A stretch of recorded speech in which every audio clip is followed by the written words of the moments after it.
Trump's former strategist is set for trial on charges of contempt of Congress for refusing to testify before the January 6th committee.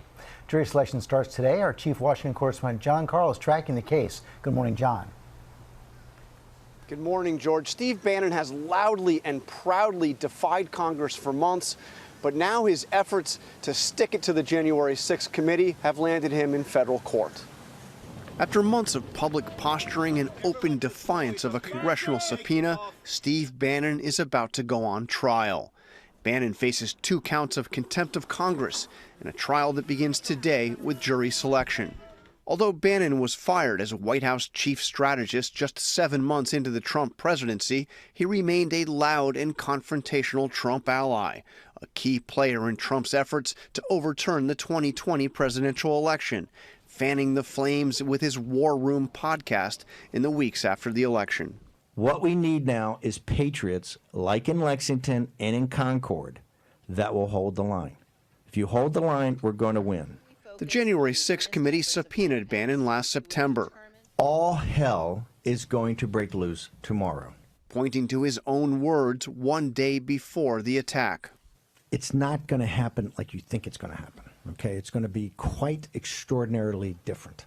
And all I can say is strap in. Bannon refused to cooperate, citing executive privilege, the right of a president to receive confidential advice. But Bannon's claim was highly questionable. He did not work for the White House on January 6th and, in fact, had been fired 3.5 years earlier.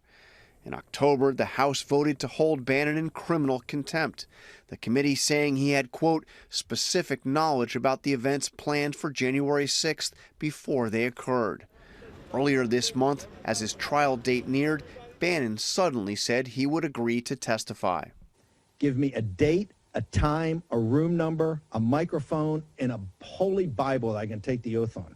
But prosecutors alleged the offer was nothing more than an attempt to help his criminal case. The federal judge overseeing his case threw out Bannon's claims of executive privilege.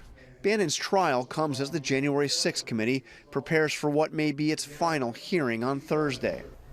Chief Legal Analyst Dan Abrams joins us as well, along with John. And Dan, let me begin with you. You look at the pretrial hearing. It seems like the judge was telling Bannon going to trial is a waste of time. Absolutely, because the defense is going to have to be, it wasn't intentional and it wasn't deliberate, right? That's the legal standard at this point.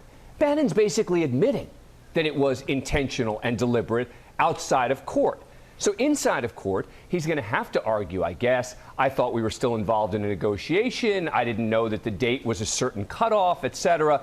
But that's a tough argument. This judge has basically said we're not turning this into a political trial. Bannon wanted to call all sorts of witnesses. He wanted to call committee members. This judge, not just a Trump appointee, but a former Clarence Thomas clerk. So this is not some liberal lackey judge here.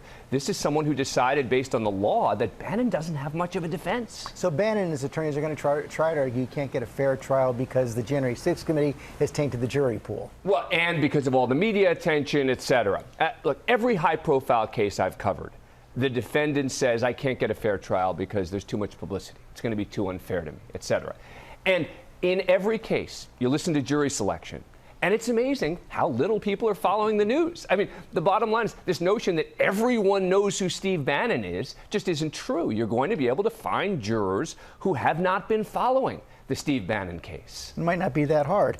Meanwhile, John, the January 6th committee is preparing for what looks like its final hearing on Thursday. Laser focus on President Trump inside the Oval Office on January 6th. Yeah, George, regardless of what you think about Trump's ultimate responsibility for creating the riot, creating the conditions that led to the attack on the Capitol, there is no question that while the Capitol was under attack, he did nothing to stop it. What the committee has done here now and will present in this possibly final hearing is a look at the 187 minutes between the end of his speech outside the White House and the moment when he finally released a video calling on his supporters to go home. The ultimate dereliction of duty, reconstructed with White House records and testimony of those who talked to Donald Trump on that day and those who were inside the White House and witnessed his actions and inactions. Hi, everyone. George Stephanopoulos here. Thanks for checking out the ABC News YouTube channel. If you'd like to get more videos, show highlights, and watch live event coverage, click on the right over here to subscribe to our channel. And don't forget to download the ABC News app for breaking news alerts. Thanks for watching.